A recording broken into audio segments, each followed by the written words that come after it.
लोगों की लाइफ बदल देती है। एक लत लगा देती है, एक ऐसी लत जिसके बिना सब कुछ अधूरा लगता है। मेरी शादी हो गई है, इसलिए अपने लिए औरत शब्द का इस्तेमाल कर रही हूँ, वरना लड़कपन तो मुझ में अभी भी बहुत है। आज भी मैं बच्चों जैसे चुलबुली हरकतें करती हूँ, इसीलिए अपने मायके और ससुराल में सबको प्यारी लगती हूँ। मायका तो खूब भरा पूरा परिवार है मेरा, मगर ससुराल में सिर्फ मेरे पति और मेरे ससुर ही है। ससुर भी सगे नहीं है, मेरे पति के चाचा है, 54 साल के हैं, मगर आज भी बहुत ही चुस्त दुरुस्त और तंदुरुस्त है। वो एक रिटायर्ड सरकारी अफसर है। शादी के कुछ साल बाद ही उनका अपनी पत्नी से तलाक हो गया था। उसके बाद उन्होंने नौकरी से रिटायरमेंट ले ली, दूसरी शादी नहीं की, वो हमेशा अकेले ही रहे। उनकी आमदनी ब्याज पर पैसा देने से और गांव में थोड़ी बहुत खेती बाड़ी से है।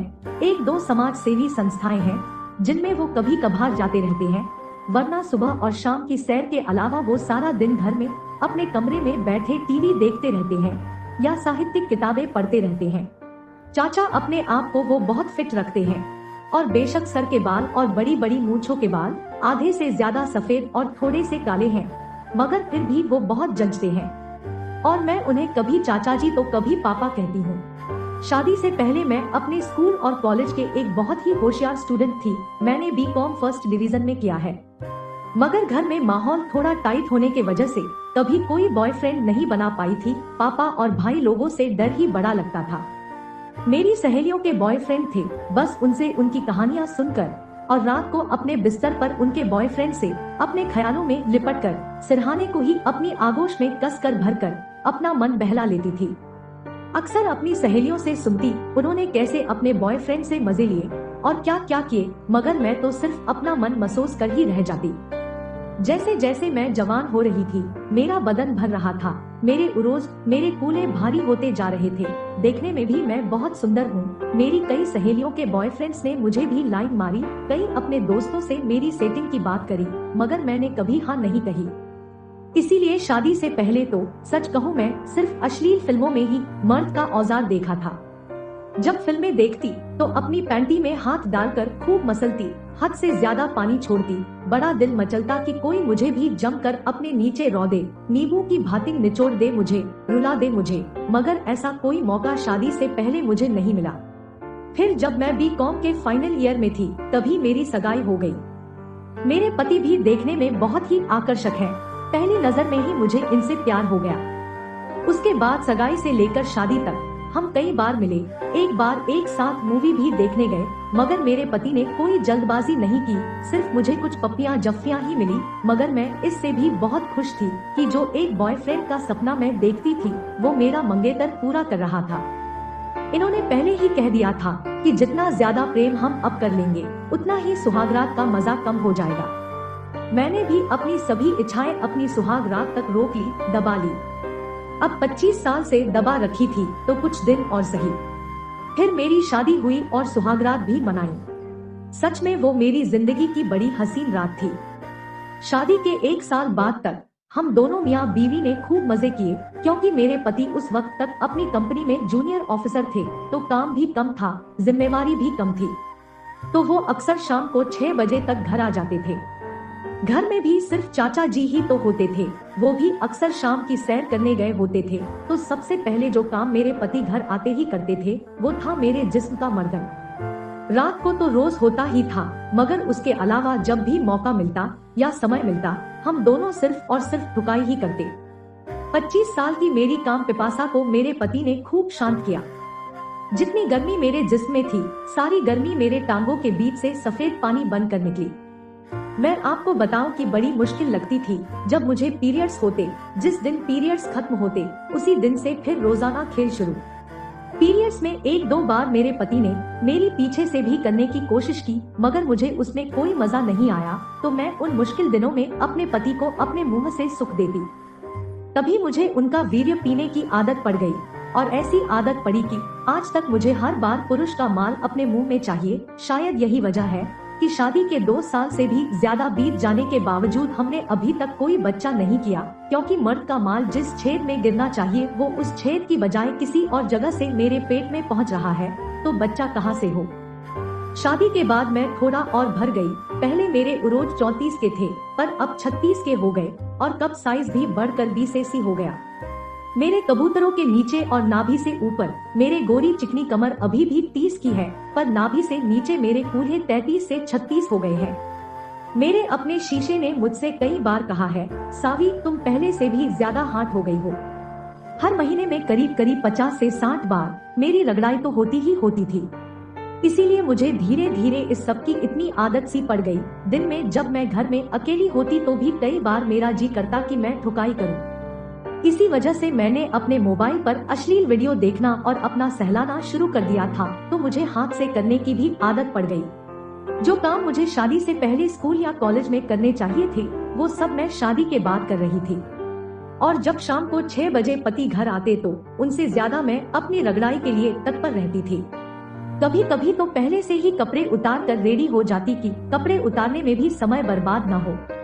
मेरे पति भी कहते थे, बड़ी प्यासी हो गई हो, इतनी भी क्या आग लग रही है। मैं कहती, शादी से पहले तो कोई मिला नहीं, अब 25 साल की जल रही आग को आप ही तो ठंडी करोगे। अब बातें बंद और बस शुरू हो जाओ। मैंने कभी अपने पति को ये कहने के मौका नहीं दिया, अरे यार थोड़ा सा चूस लो। मैं हमेशा उनके कहने से पहले ही मैं उनका चूसने लग जाती थी। वो भी मेरी चबा जाने की हद तक चाटते थे। बहुत बार तो मैं उनके मुंह में झल जाती। शादी के करीब 1 साल बाद इनको प्रमोशन मिला और अब सीनियर स्केल में ऑफिसर बन गए, जिस कारण इनका घर आने का कोई समय ही नहीं रहा। सुबह 9 बजे जाते तो कभी रात को 8 बजे, कभी 9 बजे और कभी 10 बजे आते। मेरे तो सारे अरमान ही अधूरे रह गए। अक्सर शाम को मैं तैयार होकर रहती और इनका फोन आ जाता कि आज लेट आऊंगा। मैं तड़प के रह जाती। कभी कभी तो अकेले ही खाना पड़ता, मगर फिर भी मैंने खुद को कंट्रोल किया, अपने आप को संभाला, क्योंकि तब तक मैंने अपने पति के अलावा किसी और गैर मर्द की तरफ देखा तक नहीं था। कभी कभी दिल में विचार भी आया कि पड़ोस के चोपड़ा भाई साहब भी बहुत हैंडसम है, मगर ऐसा करती तो हो सकता है सारे मोहल्ले में बदनाम हो जाती, इसलिए अपने आप को काबू में रखती। दिन में अक्सर मैं चोपड़ा जी के घर चली जाती। उनकी बीवी मेरी बहुत अच्छी दोस्त थी। चोपड़ा जी भी अपने बिजनेस के सिलसिले में बाहर होते। मैं सुबह नाश्ता बनाकर चाचा जी को नाश्ता करवाकर तैयार होकर चोपड़ा जी घर जाती और फिर घंटा 1.5 घंटा उनसे गप्पे मारकर अपने घर आती और फिर दोपहर का खाना बनाती। इतनी देर में मेरे पीछे से हमारी काम वाली आती और घर के सारे काम कर जाती। ऐसे ही एक दिन मैं चोपड़ा भाभी के घर बैठी थी तो भाई साहब का फोन आ गया कि उन्होंने बाहर कहीं जाना था, तो मैं वापस अपने घर आ गई। घर में अंदर दाखिल हुई और किचन में गई। अभी तो बर्तन भी साफ नहीं हुए थे, झाड़ू पोछे का काम भी अभी अधूरा था। मैंने सोचा लगता है आज रजनी आई नहीं, तो मैंने उसे फोन लगाया। उसने फोन उठाया। मैंने पूछा, रजनी कहाँ हो? वो उधर से बोली, दीदी मैं तो आपके घर में हूँ, झाड़ू लगा रही हूँ। मुझे बड़ा गुस्सा आया कि मुझसे झूठ क्यों बोल रही है। मैं किचन से बाहर आई तो देखा झाड़ू पोछा सब हाल में पड़ा था और उधर से रजनी ने फोन भी काट दिया। मेरे गुस्से की कोई सीमा नहीं रही। मैं अभी दोबारा उसे फोन करने ही वाली थी, तभी मुझे चाचा जी के रूम से उनके बोलने की आवाज आई। मैं सोचने लगी, अगर झाड़ू पोछा बाहर है तो रजनी अंदर क्या कर रही है। मेरे मन में शंका सी पैदा हुई तो मैं चुपके से चाचा के रूम के दरवाजे के पास गई। दरवाजा बंद नहीं था तो मैंने दरवाजे के साथ कान लगाकर सुना। मुझे दोनों के हंसने की आवाज आई।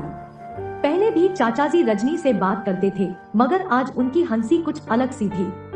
मैंने बड़े धीरे से दरवाजा खोला और थोड़ा सा खोलकर अंदर झांक कर देखा। अंदर तो जैसे आग लगी पड़ी थी। चाचा जी अपने बेड पर बिल्कुल नग्न लेटे थे। रजनी अपनी साड़ी ऊपर करके चाचा जी के पेट पर चढ़ी बैठी थी और उनके काले लंबे और मोटे नाक को अपने हाथों में लेकर अपनी गुफा के द्वार पर सेट कर रही थी। अगले ही पल चाचा जी का काला नाक उसकी गुफा में जा गया और जैसे जैसे वो नीचे को बैठती जा रही थी, उसकी गुफा चाचा जी के काले नाक को निगलती जा रही थी।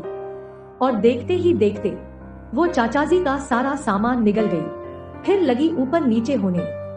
मैं बाहर खड़ी उस दादा पोती की उम्र के दोनों लोगों की काम लीला देख रही थी। मैं तो खुद हर वक्त सेक्स के लिए भूखी रहती थी, तो ये कैसे संभव था कि ये दृश्य मुझ पर असर न करता। मेरा हाथ अपने आप मेरी मुनिया तक चला गया। अंदर रजनी चाचा जी से करवा रही थी। और दरवाजे के बाहर खड़ी मैं चाचा जी के काले नाक की दीवानी हो रही थी कि इस उम्र में भी चाचा जी में क्या दम था।